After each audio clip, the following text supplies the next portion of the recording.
حسین رضی اللہ تعالی عنہ نے یزید کی بیعت سے انکار کیوں کیا؟ تو اس پر مفصل گفتگو درکار ہے۔ یزید کی کرتوتیں، اس کے اعمال جس کی گواہی آپ تک پہنچی تھی، اور کچھ اعمال کے چشمدید گواہ تھے، اس لیے وہ یزید کو قبول نہیں کر سکتے تھے۔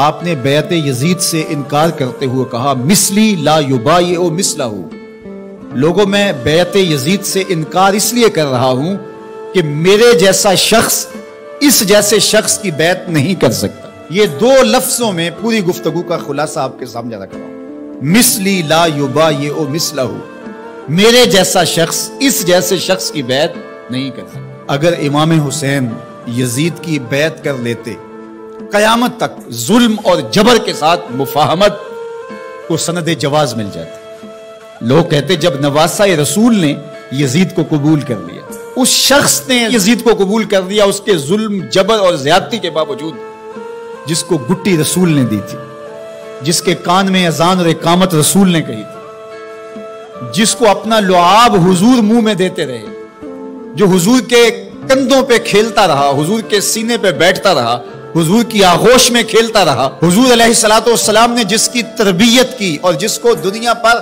اپنے دو پھولوں میں سے ایک پھول قرار دیا، خون پیمبر، نواسہ رسول، جس کو حضور ابنی کہا، وہ ابن و بنتی، میرا بھی بیٹا ہے، میری بیٹی کا بھی بیٹا ہے، جس کو اپنا بیٹا قرار دیا، جب فرزند رسول ظلم سے مفاہمت کر لیتا ہے، جبر سے مفاہمت کر لیتا ہے، تو پھر مجھے بتاؤ کہ قیامت تک کوئی ظلم اور جبر کے خلاف کھڑا ہو پاتا؟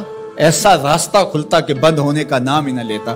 تو حضرت امام حسین رضی اللہ تعالیٰ عنہ نے کہا مثلی لا یبایع مثلہ، میرے جیسا شخص تیرے جیسے سے بیعت کر ہی نہیں سکتا۔